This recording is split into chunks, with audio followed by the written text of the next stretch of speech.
요한복음 12장 31절로 36절 말씀 같이 읽습니다. 이제 이 세상에 대한 심판이 이르렀으니 이 세상의 임금이 쫓겨나리라.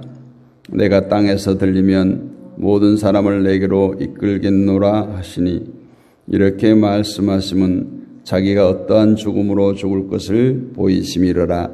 이에 무리가 대답하되 우리는 율법에서 그리스도가 영원히 계신다 함을 들었거늘 너는 어찌하여 인자가 들려야 하리라 하느냐. 이 인자는 누구냐. 예수께서 이르시되 아직 잠시 동안 빛이 너희 중에 있으니 빛이 있을 동안에 다녀 어둠에 붙잡히지 않게 하라. 어둠에 다니는 자는 그가 가는 곳을 알지 못하느니라. 너희에게 아직 빛이 있을 동안에 빛을 믿으라. 그리하면 빛의 아들이 되리라. 예수께서 이 말씀을 하시고 그들을 떠나가서 숨으시니라. 아멘. 죽으시는 메시아. 죄 많은 이 세상에 죄가 없으신 예수님이 오신 것은 우리의 죄를 위하고 우리를 죄 가운데서 구원하시기 위해서 오신 것이다 라고 말하는 것이 보편적 신앙, 보편적인 시각입니다. 그러나 또 이것이 예수님에 대한 전부라고 생각한다면 단편적 시각이라고 말할 수 있습니다. 저는 어렸을 때 그런 생각을 했던 것 같아요. 여러분 그런 생각 해보셨나요? 하나님은 왜 예수님을 이 세상에 보내시는 방법으로 우리의 죄를 해결하려고 하셨을까? 하나님은 왜 예수님을 세상에 보내셔서 죽으시면서까지 이러한 혹독한 방법으로 우리를 구원하려고 하셨을까? 이런 생각을 해보신 적이 있습니까? 물론 하나님의 공의에 의해서 율법의 요구를 이루시기 위해서 이렇게 말을 하지만 애당초 율법을 만드신 분도 하나님이시고 또 그것을 요구하시는 분도 하나님이셨음을 생각해 본다면 얼마든지 예수님을 세상에 보내지 않고도 말씀만으로도 모든 죄의 문제를 해결할 방법이 있지 않았을까요? 하나님은 전능하신 분입니다. 하나님의 전능은 말씀만으로도 이루어지지 않을 일이 없음을 의미합니다. 말씀으로 세상을 창조하신 것처럼 말씀으로 죄 있는 자의 모든 죄를 용서하실 수 있지 않겠는가 하는 거죠. 하나님의 전능하심이 만약에 이러한 인간의 죄를 극복할 수 없다면 그것은 전능하신 하나님이 아니라고 말할 수 있습니다. 그런데 왜 굳이 사랑하는 독생자 예수 그리스도를 세상에 보내시고 죽게 하시고 부활하게 하시고 다시 하늘로 올리게 하시느냐 하는 거죠. 그리고 그 예수님을 믿어야 구원받는다, 죄가 용서된다고 하는 것인가? 우리를 천국으로 데려가기 위해서는 굳이 아들을 죽게 하지 않아도 굳이 아들을 세상에 보내시고 죽게 하시는 그 하나님의 마음이 어떤 것인가를 우리는 의아해하지 않을 수가 없습니다. 만약 이러한 하나님의 마음을 이해하지 못한다면 우리의 믿음은 속빈 강정과 같이 될 수밖에 없습니다. 예수님을 세상에 보내신 하나님의 마음은 성경을 통해서 확인할 수가 있습니다.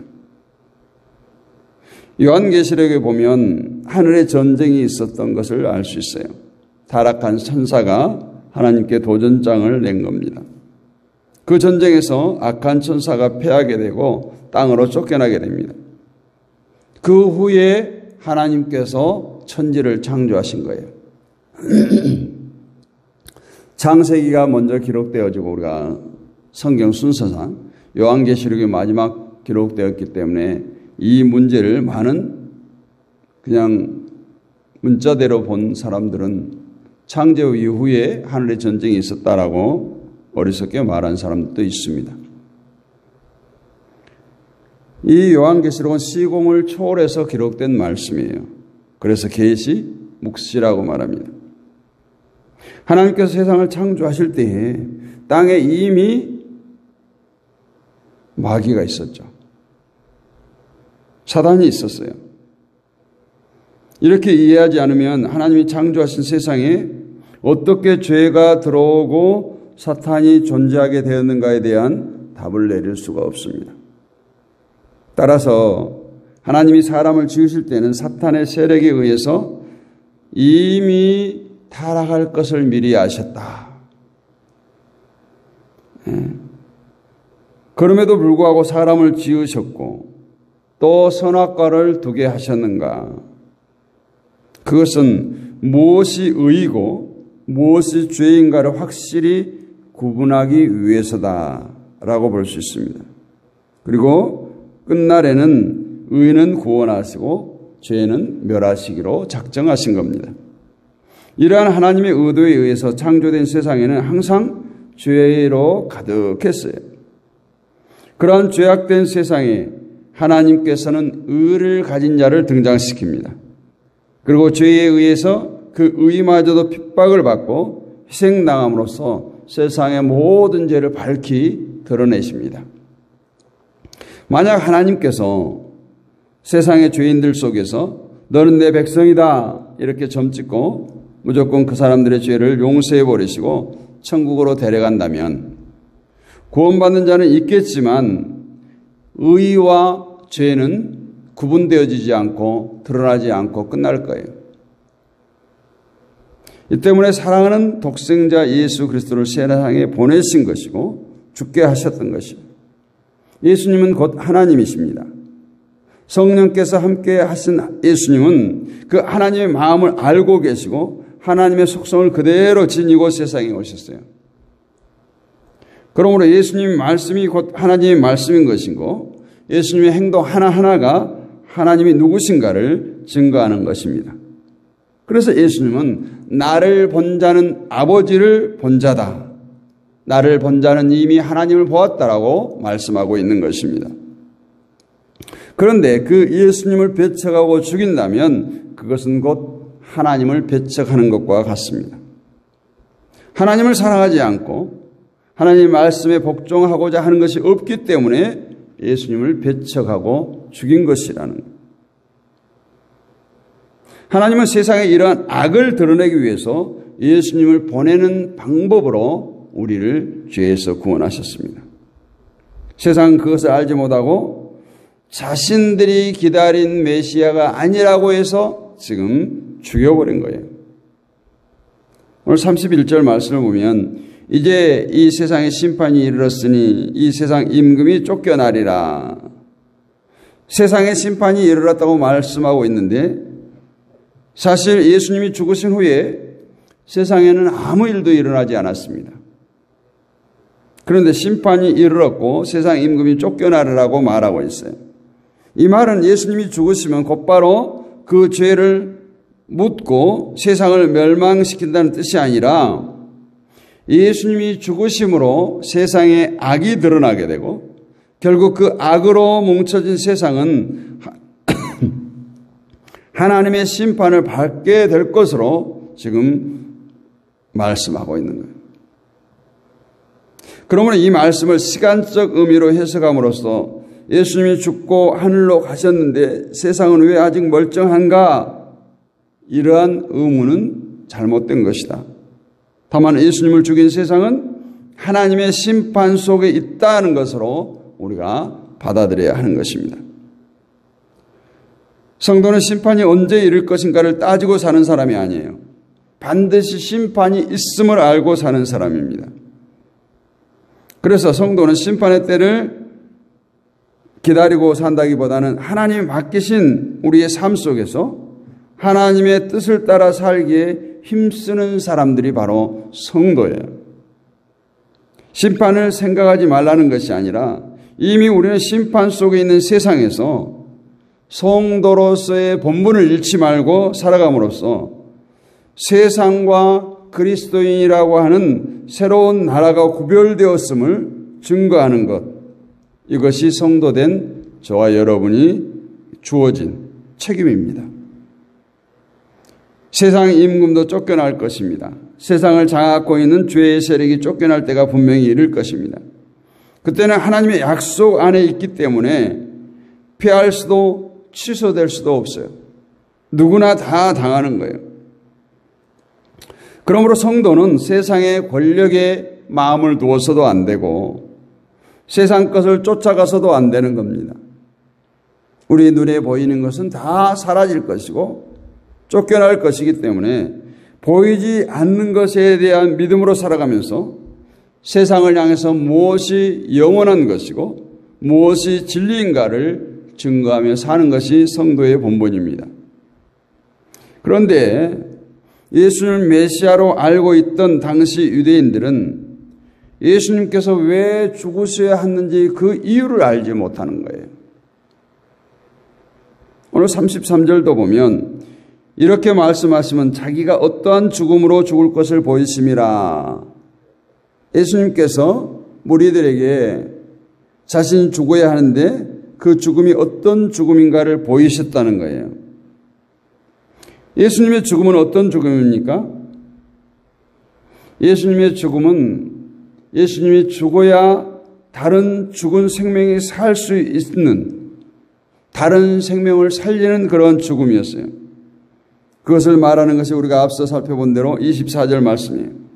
내가 진실로 진실로 너희에게 이르노니 한 알의 밀이 땅에 떨어져 죽지 아니하면 한 알 그대로 있고 죽으면 많은 열매를 맺느니라 하는 말씀입니다. 땅에 떨어진 한 알의 밀이 무엇을 의미하겠습니까? 바로 세상에 오신 예수님을 의미하는 거 아니겠어요? 예수님은 말씀 그대로 땅에 떨어진 한 알의 밀알이었던 것입니다. 그 밀알이 죽지 않으면 다만 한 알 그대로 있어요. 즉 세상에서 오신 예수님께서 죽지 않고 계신다면 한 분으로, 예수님 한 분으로 영웅이 될 수 있어요. 세상의 임금이 될 수 있어요. 사람들에게 존경받을 수 있어요. 그러나 그것으로 끝입니다. 그러나 예수님께서 하나님의 밀알에 대해서 죽으시면 많은 자들이 예수 그리스도의 죽으심 안에서 하늘의 생명에 참여하게 된다는 거예요. 이것이 하나의 밀로 인해서 맺어진 많은 열매라는 것입니다. 예수님의 죽으심이 바로 이러한 것이에요. 그런데 예수님의 이 말을 들은 무리가 어떤 반응을 보입니까? 34절에 이에 무리가 대답하되 우리는 율법에서 그리스도가 영원히 계신다함을 들었거늘 너는 어찌하여 인자가 들려야 하리라 하느냐? 이 인자는 누구냐? 여기서 들려야 한다 말은 십자가의 죽으심을 의미합니다. 유대인들이 이해하고 있는 그리스도, 즉 메시아는 영원한 분인 거예요. 자기들을 통치해 줄 세상의 임금이에요. 그래서 이들은 아마도 이사야 9장 6절로 7절 말씀을 그렇게 믿고 있었던 것 같아요. 이는 한 아기가 우리에게서 낳고 한 아들을 우리에게 주신 바 되었는데 그 어깨에는 정사를 메었고 그 이름은 기묘자라 모사라 전능하신 하나님이라 영존하신 아버지라 평강의 왕이라 할 것임이라. 그 정사와 평강이 더함이 무궁하며 다윗의 위에 앉아서 그 나라를 굳게 세우고 자금 이후 영원토록 공평과 정의로 그것을 보존하실 것이라. 만군의 여호와의 열심히 이를 이루시리라. 어마어마하죠. 우리가 성탄절이 가까우면 대강절이 될 때 이 말씀을 많이 나누기도 합니다. 아마 유대인들은 이 말씀을 근거로 예수님을 바라봤을 거예요. 분명 이사야 예언에는 하늘에서 한 아들을 이스라엘에게 주셨는데 그 아들로 세워진 나라가 영원토록 보존될 것이다. 영원토록 보존될 것이라고 말하고 있어요. 이들은 여기서 말하는 영원을 이 세상에서 영원으로 이해했던 것입니다. 그렇기 때문에 자신들을 통치할 메시아로 오신 분이 죽는다는 것은 상상도 못한 것이죠. 그런 자는 메시아가 아니라는 것이 오늘 유대인들의 입장입니다. 결국 죽으셔야 할 것을 말씀하시는 예수님을 메시아로 인정치 않게 되고 배척을 하게 된 거예요. 예수님이 세상에 오셔서 보여주신 것은 오직 하나님에 대한 순종의 모습이에요. 힘이 있지만 순순히 로마 병정들에게 붙들려 가서 채찍에 맞고 창에 찔리고 십자가에 달려 죽으십니다. 이것이 예수님의 모습이에요. 비록 그 길이 고난의 길이에요. 예수님마저도 고난의 잔을 피하게 해달라고 기도한 적이 있고, 그것도 내 뜻이 아닌 하나님의 뜻대로 되었기를 기도했습니다. 이처럼 죽어야 하는 길이라고 해도 그 길을 가심으로 하나님께 순종했어요. 순종을 몸소 보이셨어요. 그래서 예수님은 25절에서 그렇게 말씀하지 않습니까? 자기 생명을 사랑하는 자는 잃어버릴 것이요, 이 세상에서 자기 생명을 미워하는 자는 영생하도록 보존하리라. 자기 생명을 사랑하는 자는 하나님의 뜻에 순종하는 것이 아니라 자기 생명을 지키려고 힘쓰고 있을 것입니다. 하나님의 뜻이 자기 생명을 요구한다면, 너의 생명을 나를 위해서 내놓으라고 얘기한다면 하나님을 언제든지 가차없이 거부해 버릴 것입니다. 결국 자기 생명을 거부한 사람, 자기 생명을 미워한 사람, 자기를 부인하는 사람만이 예수님을 따라 하나님의 뜻에 순종하는 삶을 살게 되는 것입니다. 이것이 바로 예수님에 의해서 세상에 증거된 하나님의 뜻인 것입니다. 우리 성도가 예수님을 믿는다는 것은 예수님에 의해서 증거된 하나님의 의를 따라가는 거예요. 그 길은 넓지 않습니다. 평탄하지 않아요. 분명히 성경은 말합니다. 협차바다였어요. 옛날 성경은. 좁은 길이에요. 고난의 길이에요. 그러나 그 고난의 길에, 그 좁은 길에 생명이 있고 영생이 있음을 믿으시기를 원합니다. 그래서 우리는 주님의 가신 길, 골고다의 길, 십자가의 길을 따라가는 거예요. 거기에 하나님의 의의가 있기 때문에 그렇습니다. 예수님의 죽으심이 오늘 우리에게 그것을 요구하고 계십니다. 오늘 말씀을 통해서 유대인들이 바라보는 예수님, 또 우리가 바라보는 예수님이 차이가 있는가? 다른가? 정말 예수님이 내게 아무런 힘이 없는 존재인가? 엄청난 메시아 대망을 가지고 기다려왔던 유대인들에게 있어서 오늘 됐다! 이제 됐다! 이제 세상의 압제로부터 우리는 벗어날 수 있다.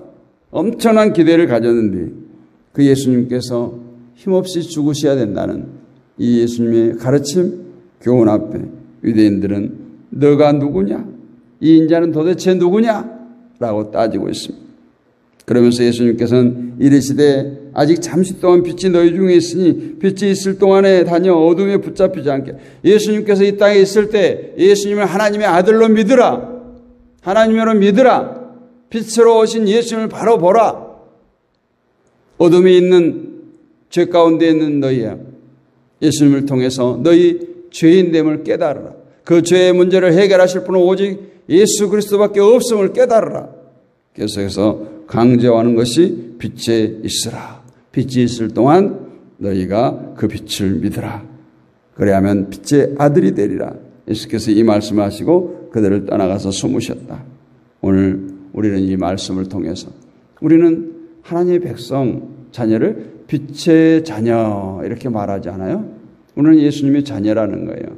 그 예수님의 말씀을 믿기 때문에, 그 예수님이 오직 나의 죄의 문제를 해결하실 분 유일한 존재이기 때문에 우리는 예수님을 믿고 따르고 이 세상에서 죄와 의 사이에서 갈팡질팡하는 것이 아니라 오직 의의 편에 서서, 예수님 편에 서서 이 죄악된 세상에 예수님의 증인으로 살아가는 것이 저와 여러분의 사명이요 소명인 줄로 믿습니다.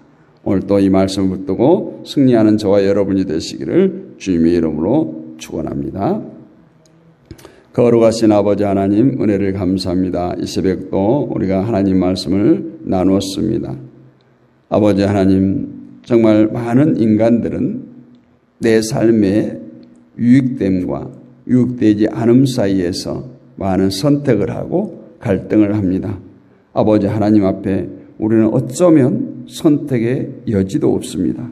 우리는 이미 너희가 너를 지명하여 불렀나니 너는 내 것이라 하나님께서 택하여 주시고 하나님 백성 삼아 주셨습니다.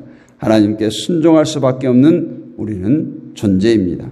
이 새벽에도 깨어 기도하게 된 것도 내가 열심히 있어서 내가 믿음이 좋아서가 아니라 성령께서 우리를 붙들어 주셔서 깨어 기도하게 하신 줄로 믿습니다.